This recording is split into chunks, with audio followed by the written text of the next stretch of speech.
Welcome to Meaningful Conversations with Talk Cause, the podcast where we dive deep into conversations that inspire change. I'm your host, Melky, and in each episode, we explore insights and lessons from individuals to help shape our lives and the world around us. To learn more about how TalkCause is empowering individuals and organizations through communication, visit us at talkcause.com. Now, let's dive into today's conversation. Our first episode features an exclusive conversation with a true legend, Kirk Dennis. Kirk Dennis is the creator of the Chalice Heart spiritual teaching. For the last 21 years, he has worked privately with hundreds of people and is now offering Chalice Heart to the public for the first time. Kirk is the last living disciple of Mahatma Gandhi's mentor, and he has spent 4 years studying with Jiddu Krishnamurti. He is also considered one of the preeminent people in the world with experiential knowledge of the human soul. Wow, welcome, Kirk. So glad to have you, and I'm so honored to have you in our first episode. So, Kirk, tell us, how do you feel today? Well, honestly, I feel wonderful. I just had a nice half-hour meditation prior to your podcast, and I'm feeling good. Quite great. How long have you been meditating, Kirk? I've been meditating every day since 1970. So that's 54 years I've meditated every day. Wow, that's incredible. Kirk, so you have had such an incredible journey from being the last living disciple of Mahatma Gandhi's mentor. And you also studied with Jiddu Krishnamurti. So my question is, can you share what first drew you to the path of spiritual teaching? Great question. Thank you. Just very briefly, what happened from the time of the onset of my adolescence when I was 12 until I was 19. Even though I had a kind of a normal functioning life without too much trauma, I experienced a profound emptiness and meaninglessness in my life just when I was 12, 13 years old, and it stayed with me all through high school, even though I was able to function and be in sports and get good grades and win elections in schools and become an Eagle Scout. The primary experience I had was emptiness and meaninglessness. And it seemed to get worse and worse as time went on. And finally, when I was a freshman in college, I had a breakdown. And it's quite a story, actually, but for today, I just simply had a major breakdown. And during that time, when I was very upset and carrying on throughout an entire night, I ended up on top of this muddy hill, on my knees, just completely exhausted. And I'd been crying and weeping for hours. And Lord only knows what my crazy mind was saying, but what I felt was, God, if you're real, I need to know now. And so what happened completely unexpectedly is there was this beautiful platinum white light that was emanating from my heart and surrounding my entire body. It just was incredible, and it took me to this place of complete silence and stillness and awe and wonder. And what was amazing about it is it wasn't just momentary. It lasted 4 or 5 hours on my way walking back to my university campus until the sun came up. I was in that state. And it completely changed my life. Like the next day, I dropped my business administration major. I was taking every course I could in psychology and religion and philosophy. And so then, my freshman year, some of my sophomore year, I really burned through Western philosophy. And then I studied all of Eastern philosophy. I was just studying as much as I could. And by the end, my sophomore year in college, I had a completely irrational urging to go to India. I knew, except for my study of Eastern philosophy, I didn't know anything about India. I didn't really know who Mahatma Gandhi was. I didn't really know about the country's history. I didn't know anyone there. I didn't know what an ashram was. Had no clue about meditation. And it wasn't a thought in my head. It was like my whole being just, it was obvious that I needed to go to India. I had no idea why. And so it was so strong that I dropped out of college and I worked in a foundry, a factory, and I earned some money. Bought my ticket to India and off I went. So um, after arriving there, and like I say, this is quite a story in itself, I ended up in Bodh Gaya in the state of Bihar in northern India. And through an unusual set of circumstances, I was invited to live in the Bodh Gaya ashram with the inner circle of Mahatma Gandhi's disciples. So it was a real blessing for that to occur. Just briefly, the initial reason why they honored me and invited me to stay with them is I was doing some independent study of ecumenical developments in Buddhism. And they thought the research was really important and they wanted to help me and support me. So on the surface, that's why they invited me to come in and stay with them and be with them. And I was halfway around the world. I was scared to death. I didn't know why I was there. And it was a blessing that they took me in. So then, after I was there 4 or 5 days, they wanted me. They were very supportive of my research. They gave me translators to go to all the Buddhist monasteries to do interviews and learn about their practices there. They gave me a typewriter. They gave me a tape recorder. They said they'd go to the government, get all necessary documents I needed for my research. It's incredible. So anyhow, after 4 or 5 days, they said, there's someone on the compound here at the ashram that we'd like you to meet. I said, sure, great. So we walked down this path. It was at a corner of the compound. We approached this little hut with a screen door. I had an escort. And so when we got there, the escort gently knocked on the door, gestured to open it.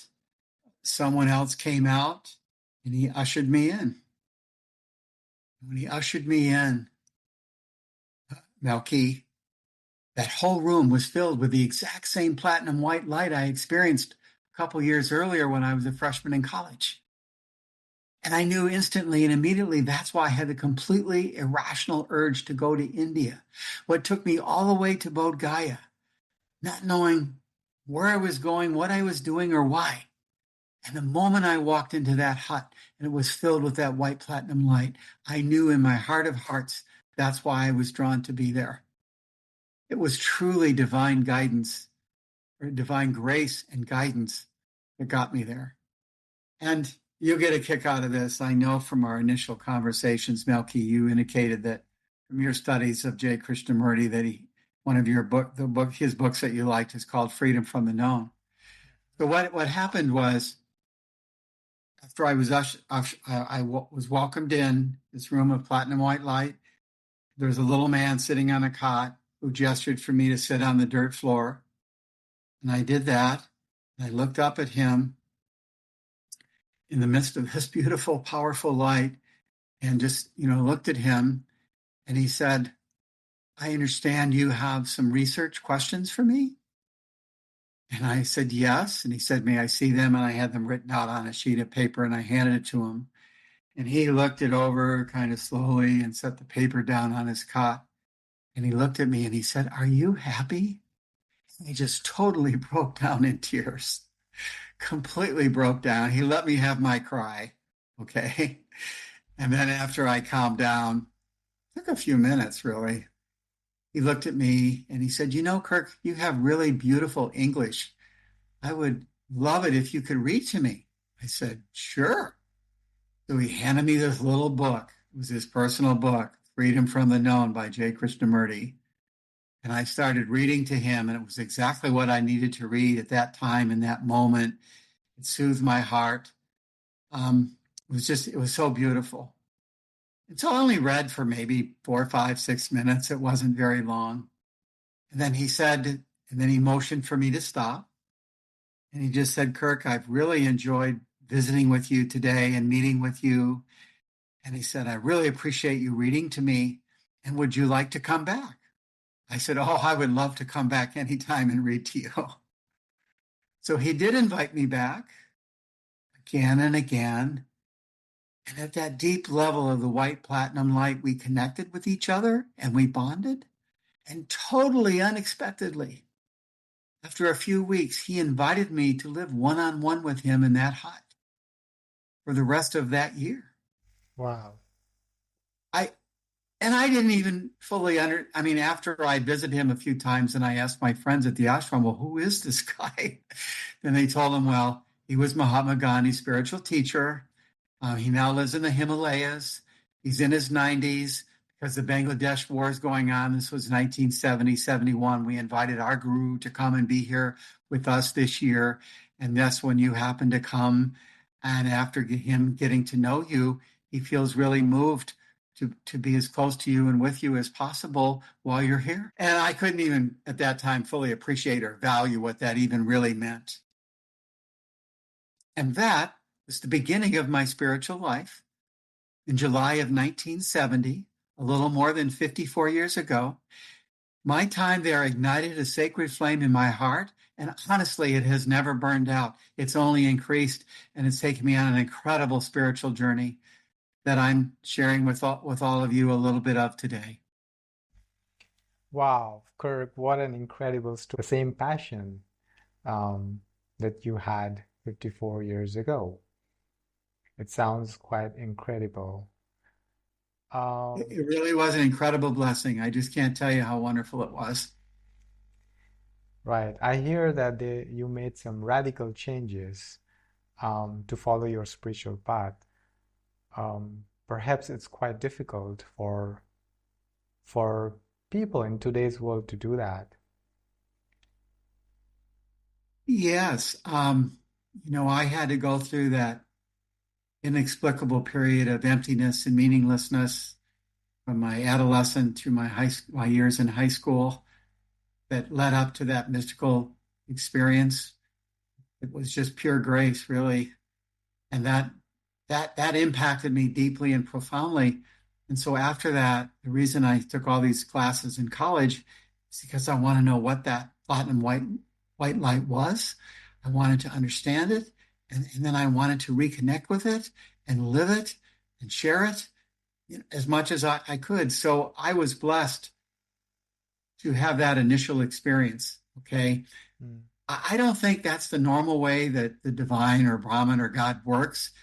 Direct hits like that, although we all know from reading history that happens from time to time. I think the way that it's set up is God wants us all to become light bearers, to be lightened in our life, to go through fundamental spiritual rebirth and transformation, and then share it with each other. I think primarily and mostly it's to be shared with each other, and that's how we learn and grow. So just as Surendraji shared with me and the disciples of Mahatma Gandhi, now after over 50 years of practice and development, I'm moved full-time now for the first time ever to share Chalice Heart full-time. And you're right, Melky, people that didn't have a benefit of an experience like that in this modern world where everything is constantly changing, we're bombarded with information, everything looks and sounds the same. You look up spiritual teachers and teachings, they all look and sound the same.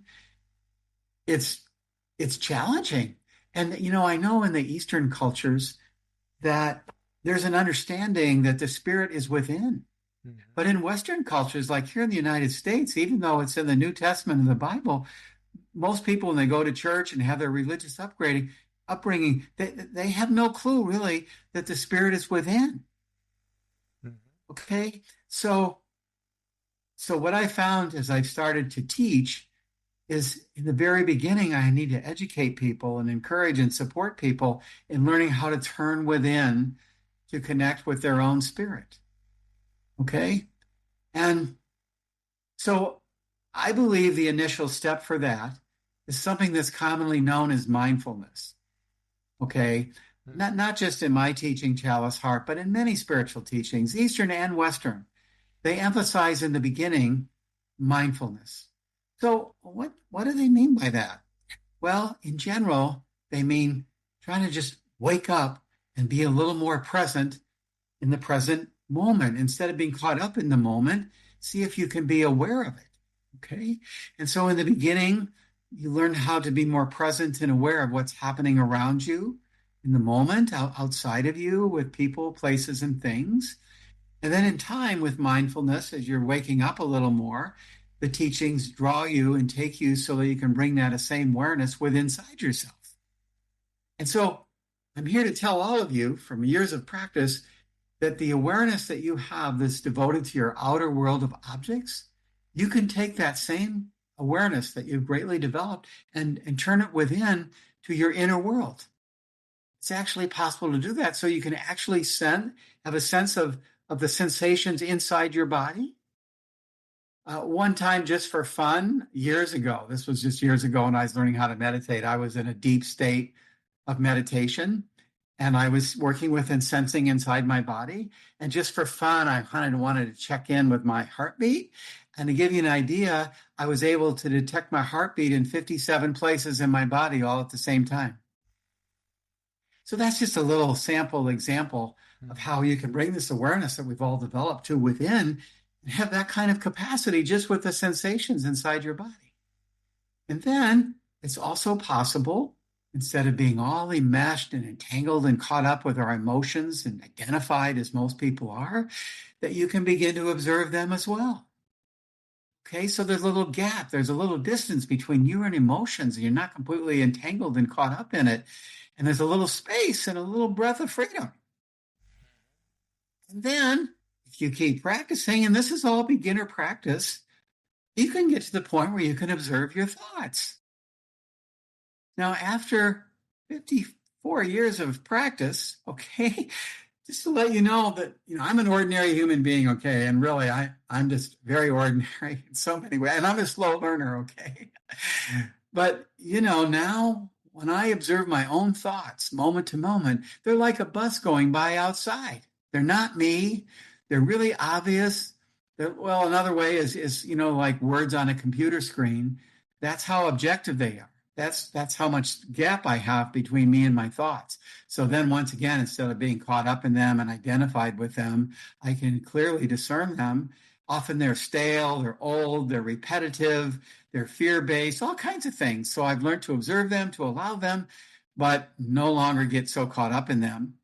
And then there's an openness in space. So then true spiritual insights and spiritual guidance can begin to come from inside out of the holy temple of your bodies. So this is how I learned about how the beginning of meditation. And then now, after many years of practice with my Chalice Heart teaching, this is how I start out with people that I work with mindfulness, as I've just described. And it's a beginning practice, but it's a profound practice, and it can make a huge difference in your life if one really learns, even in a lifetime, this mindfulness that I've shared with you. It's really quite an evolution of their consciousness. It's quite a development.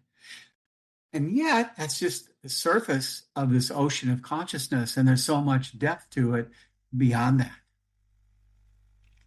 So, Kirk, wow, that's amazing that you mentioned about mindfulness. I would like to know, as you mentioned about mindfulness and mindful living, are there specific practices or rituals you recommend for those seeking deeper mindfulness? Yes.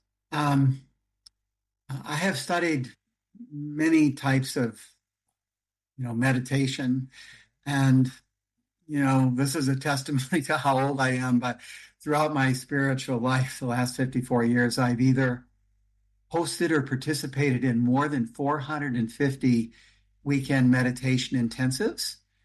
and I've hosted or participated in more than 70 10-day meditation retreats. And now in spiritual circles, I'm kind of recognized and known as a person that has mastery of meditation. But it's because over the decades, I've learned many different meditations and practiced them. That's the context for my response to you. And so what I've seen, not only in the meditation that I teach, but in many other authentic meditation teachings that I've learned about, oftentimes to get present in the moment and to kind of get out of these scattered minds, these monkey minds, you know that we all get a unique thought at least every 14 seconds and get approximately $4,000 in or 4,000 new thoughts in a normal waking day. Okay, so that's a lot, and they're just one after another on all kinds of different things, and so we kind of call that monkey mind. Okay, so in the beginning, if you have a mind like that, and I certainly did, it's really good to learn how to focus and concentrate. So in the beginning mindfulness meditations, sometimes they will have you meditate on a candle flame. Okay. Or you might want to meditate on the sensing of the breath going in and out of one of the nostrils of your nose. It takes a little while to get the hang of that, but that's another way. It's a natural movement. It's something happening within you, and it's something you can focus and concentrate on. And so, or like in India, I know there's a tradition of mantras, and so you could learn to meditate and focus on a mantra. Okay. So whether it's a candle flame or the breath going in and out of your nostril or a mantra, anything that you want to focus on like that is recommended because then you learn how to focus and concentrate. You can even focus in something like kindness. Okay, you could just sit down for a while and just kind of focus on kindness and what's real for you about that. That would be another form of focus or concentration. Okay, now for me, with Chalice Heart, what I've learned about after all these decades of practice is that we all have, for lack of a better word, what I describe as the spark of God or Brahman within us. And then I call it in Chalice Heart, the precious human soul. And I've asked people from different cultures, different ages, over many years, hundreds of people I've asked, do you believe or think that you have a spark of God within you or a soul? And almost everyone says yes. But when I ask them what it is or where it is, they have no clue. So for me, by the grace of God, I've learned exactly what pure consciousness is, how to access and connect with it within the holy temple of the body. So for me, then, the way I teach, instead of starting out with a flame or the breath or a mantra, I start out by having people learn how to focus and concentrate directly and immediately on their own pure consciousness, which is aligned with Krishnamurti's teaching. He emphasized, wake up, be here, be present now, be aware of what's happening, sense what's happening, okay? And those are all expressions of pure consciousness. Awareness and focused attention are just all expressions of pure consciousness. And so I've learned exactly how to access and connect with that directly and immediately inside the body. And so then when I teach mindfulness for beginning students, that's what I ask them to focus on. That's quite an actionable step. Today, the world we live in is full of chaos. Chaos within and chaos outside. My question is, how can individuals cultivate inner peace amidst chaos in their lives, chaos in the world? Your question speaks to my heart. You asked about peace, right, in the midst of chaos? Right. Okay, so what I've learned about this pure consciousness that I just talked about that's within, that first of all, you're right, Melky. It is not easy and obvious for people to turn their awareness and attention in this world that we live in. We're all trying to survive and get along and have some degree of happiness, okay? To turn our awareness and attention within. And it is somewhat of a radical change, especially for people in the West that don't even know that spirit is within. And so in Chalice Heart, I call it, when you go down a highway and there's a big yellow sign that says turn completely around. In the US here, it's called a U-turn. There's traffic signs that say U-turn. So as a play on that in Chalice Heart, I call it the U-turn, capital Y-O U-turn. It's a 180 degrees turn with your awareness and your attention to within this consciousness in your body. Okay? So that's something most people aren't used to, they're not trained about, and it's kind of radical. Okay? But the good news is you already have that spark of consciousness within you. It's already there and it's alive and well. We just don't know it, and we have to kind of get the hang of it to turn within. Okay. So then what happens is when we turn within, we access and connect with this consciousness, and we're abiding with it, surrendered to it, cooperating with it. What happens is then the consciousness itself begins to reveal its depth, its secrets, its riches. Okay? And so there's these beautiful, pure qualities that can arise out of our own souls, out of our own consciousness, that are pure and beautiful and true. And they're known as different things in different traditions. In Christianity, they're known as virtues. Okay? In others, there's just a whole list of them that are emphasized in different cultures. Like I know in Buddhism, one of these pure qualities is compassion. That compassion is a whole teaching around compassion. And then there's teachings around mercy and faith and peace and strength and courage and power and brilliancy. There's all these spiritual qualities that arise from spirit, okay, from within us. It's incredible, really, when we first discover this, okay? And they're pure qualities that arise from within, and they're palpable. We can actually feel them in our bodies. Okay? So these beautiful positive qualities, they touch us, they draw us in. There's a song in America called Swing Low, Sweet Chariot and Bring Me Home. It's a African-American song. And so you're touched by the spirit, you're touched by these beautiful qualities, and they impact you, okay? And they draw you in. And so one of those pure qualities is peace. Now, all of you have this quality within you right now. And you all have the potential to access and connect with it and for it to blossom and bloom in your own hearts. Okay? So also, I'm a student of philosophy. And besides, being a spiritual teacher, I'm also a philosopher. And my area of expertise is Plato's universal forms or ideas. And these are the spiritual qualities that I'm referencing that Plato discovered 2,500 years ago, about the time of the Buddha in Greece. Okay. And so once again, these are known in different traditions and understood and held in different ways. But I'm just confirming for you today that you all have this deep, pure quality of peace within you. So then what happens is you ask and connect with that, you become more peaceful in a very real way. You're not acting more peaceful. You're not trying to get more peaceful. You're impacted by this pure quality of peace, and it changes you from within. And now you're feeling it, and you're loving it. You want to share it. Okay. So that's how, in a very real and authentic way, from a spiritual perspective, that you can bring peace into your own life that may be chaotic and into the life surrounding you, where we definitely know there's a lot of darkness, there's fear, there's contraction, what have you. Because of the information age, anything that's going on in the world, we can know about it instantaneously. And there's a lot going on in the world that's dysfunctional, and where people are suffering immensely, people are killing each other. And so there's a call, I believe, for this peace to arise from within all of us, to not only help us individually, but to touch and bring that light of peace to others as well.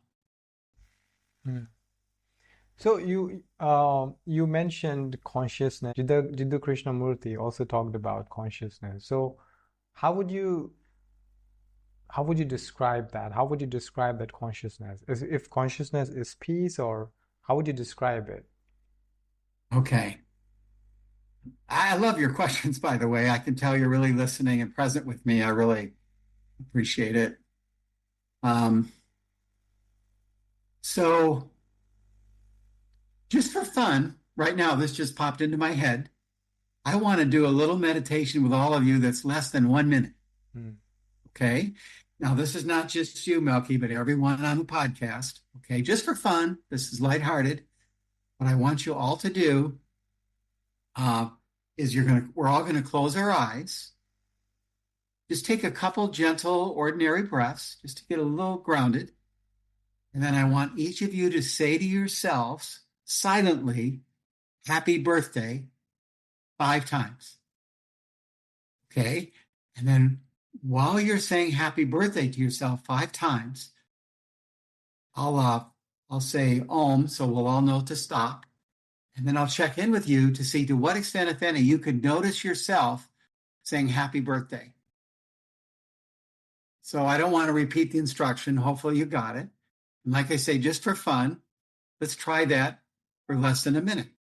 Okay. So we'll begin by me gently saying Om. So you close your eyes, take a couple breaths, and then start saying to yourself silently, happy birthday 5 times. And then in about a minute, I'll say Om again, and we'll come back and be with each other, and I'll get a little feedback on what it was like for you. So we'll begin now. Om.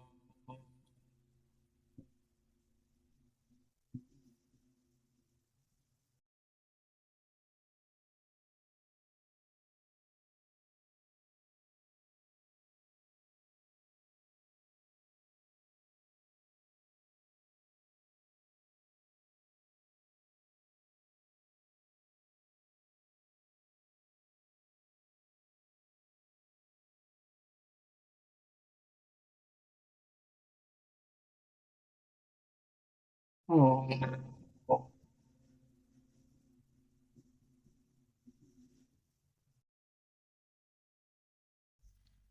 So, Melky, I don't know if the other people on the podcast, if it's set up for them to share or not, but I'll just start out with you.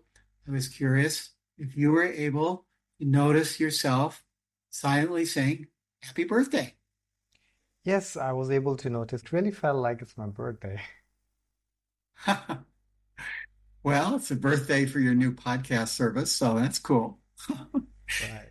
And I've shared this little exercise with others in the past, and oftentimes quite a percentage of people are able to notice, like you, them saying that. And by the way, if you can't, it's actually a subtle little practice, and don't feel bad if you couldn't notice yourself saying happy birthday. You do have the capacity to do that.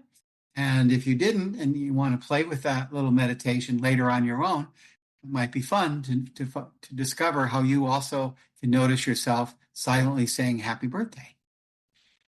But the point behind the little meditation is that quality of awareness that all of you have that can notice you silently saying happy birthday.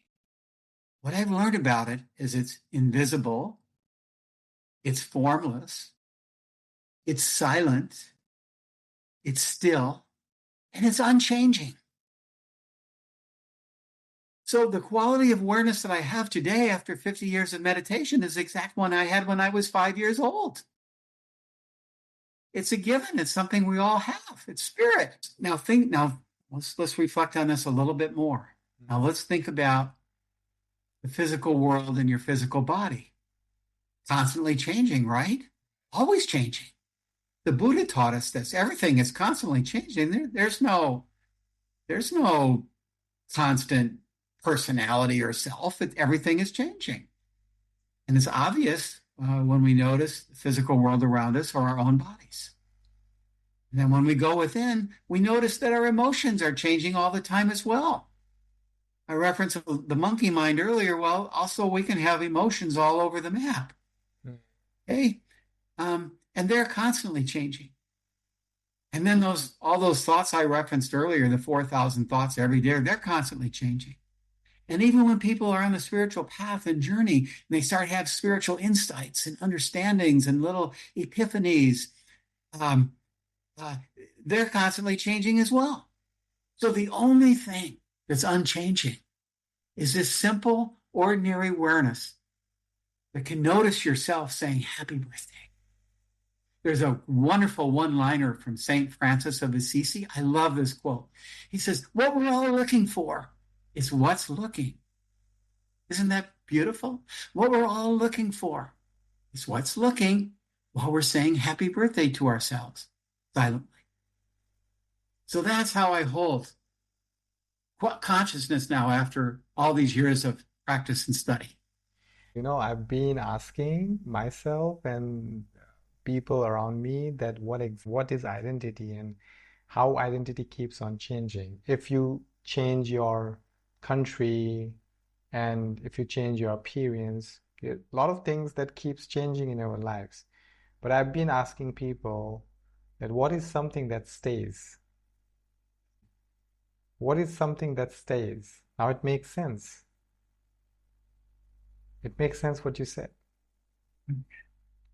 What I shared with you is the only thing that I have ever found that is unchanging, even though it's invisible and formless. Okay, it's unchanging. Okay, and it has a tremendous depth.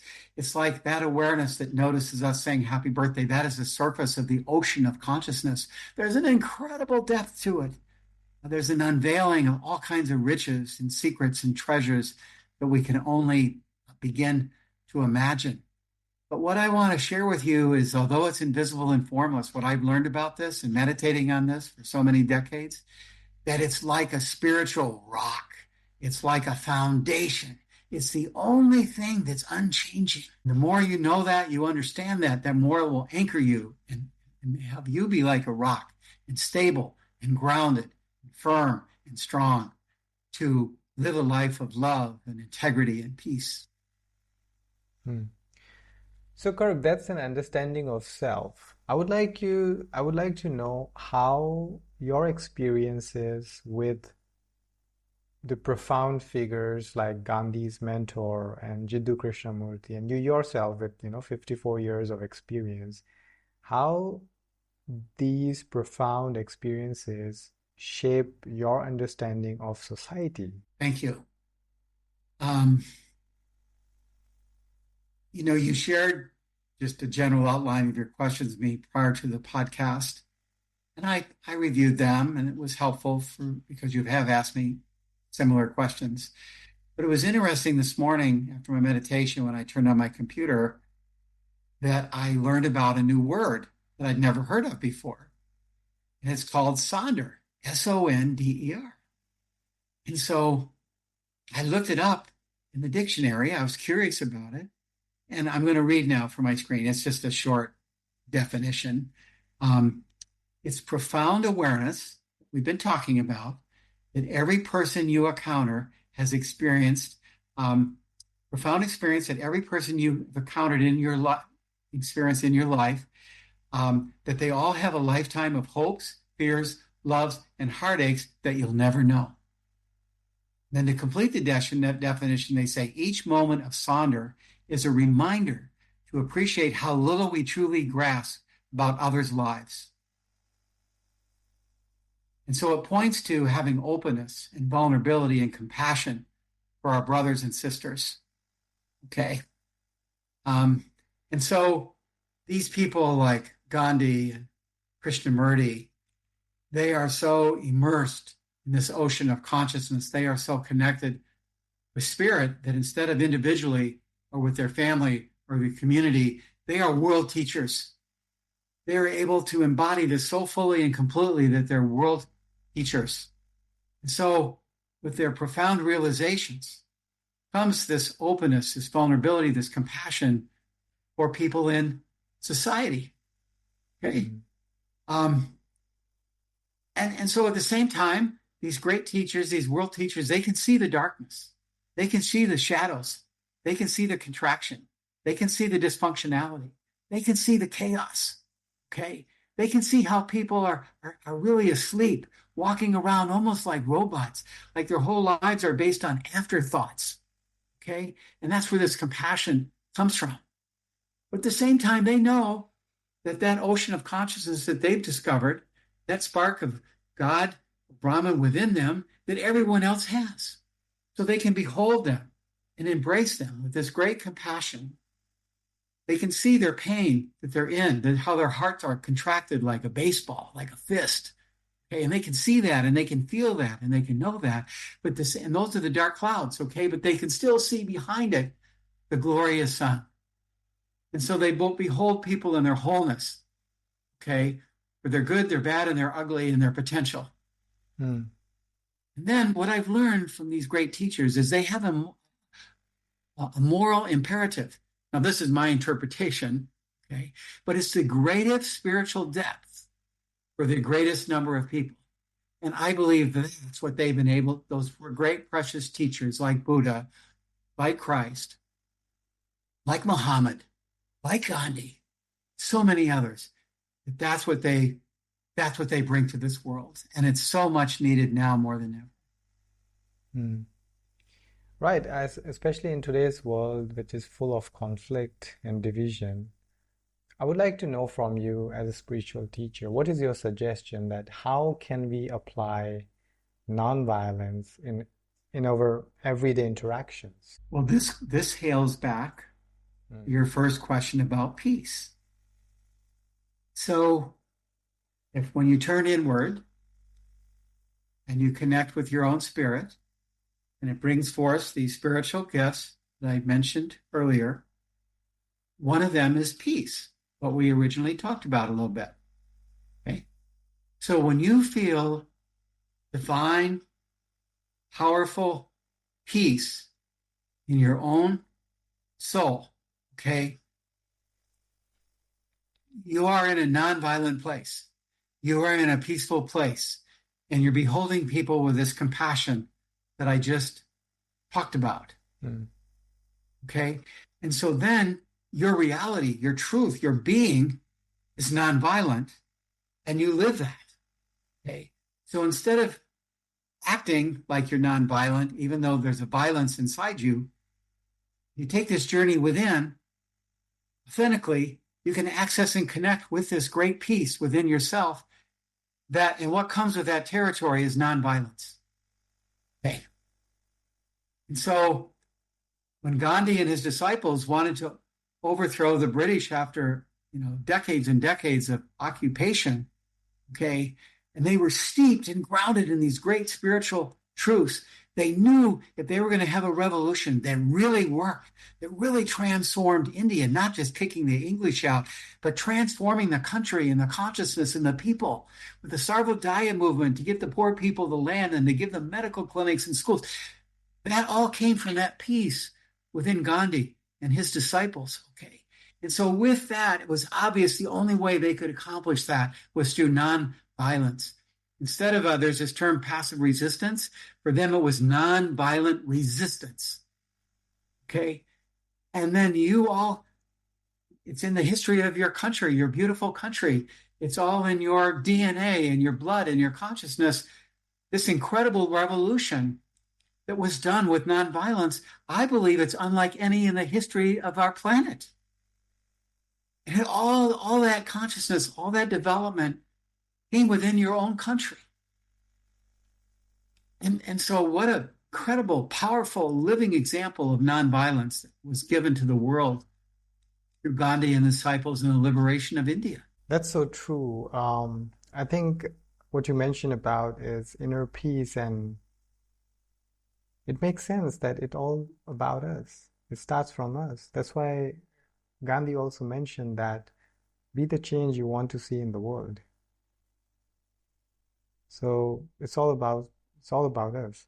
So in today's generation, Kirk, I'm not sure if today's generation is quite inclined towards self-awareness, self-reflection, and consciousness. What do you believe is the most relevant lesson from the philosophy of nonviolence and the philosophy of Jiddu Krishnamurti?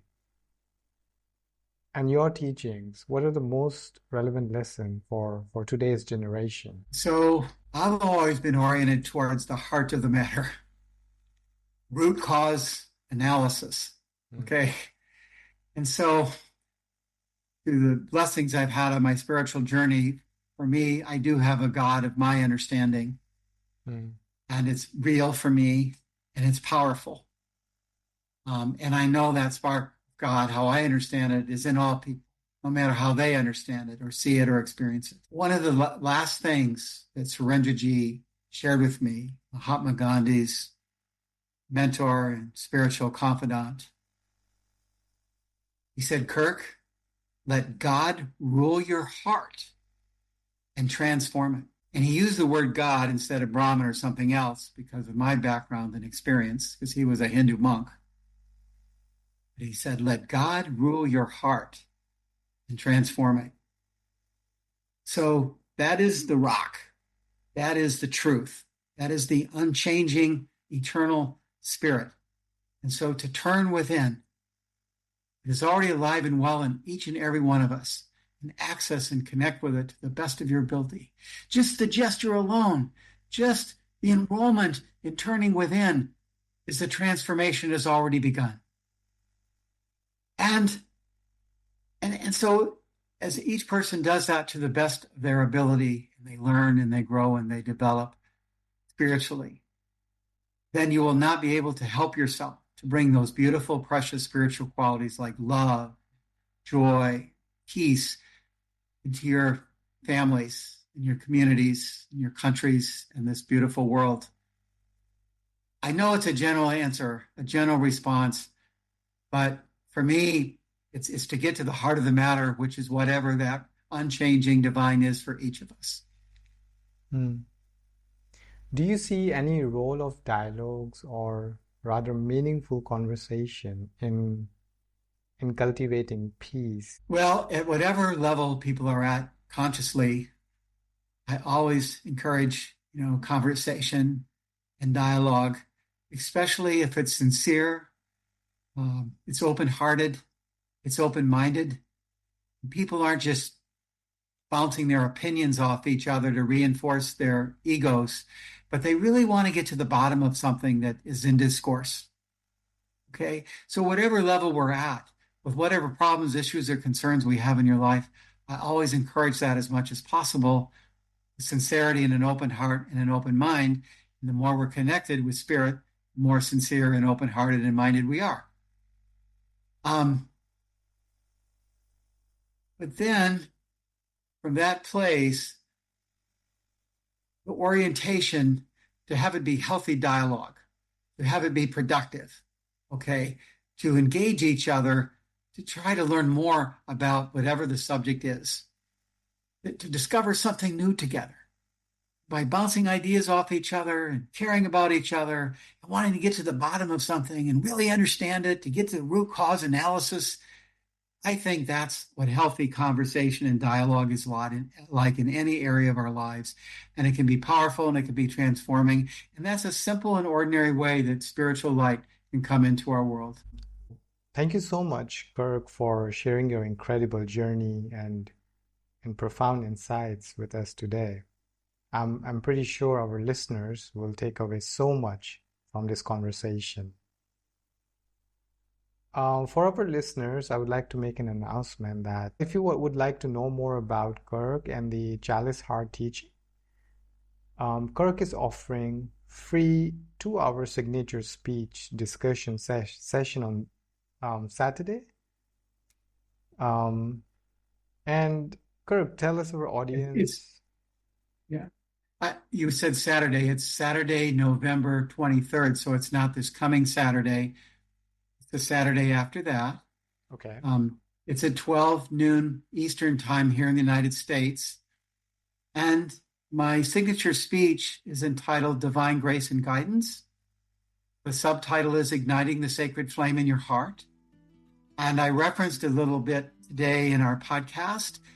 It is the Rite-of-Passage testimonial for the time I graduated from high school and had all that emptiness and meaninglessness in my life. And within 2 years was living one-on-one with Mahatma Gandhi's guru, Surendraji, in the Bengal jungle of northern India, one-on-one for an entire year. And so I take about an hour or so to share that story, I have shared it with small groups a few times in the past. This is the first time I've really offered it to the public. And I've received so much feedback and discussion that I'm allowing for a 2-hour session that day. So at the end of my talk, that there's plenty of time for comments, questions, and discussion. And it's free. And I invite all of you to join if you'd like. And you would just go to my website, chaliceheart.com. And on the homepage, you'll see a link for the free speech. And I'd love it if some or a lot of you could join us that day. It'd be great to see you again. I would like to know, for those who register but cannot attend, some or maybe all of the speech, it will be recorded. That is correct. The entire speech, including the discussion, will be recorded. So even if you know you're going to be at a wedding that day or whatever, still register, and then you'll be on the list, and I'll make sure you get the recording. If you're interested in learning more about Kirk and his work, I will share the links in the show notes in the description. For those tuning in, don't forget to follow, share the episode, and join us next time for another meaningful conversation. Until then, keep exploring, keep growing, and keep seeking deeper connections. Thank you.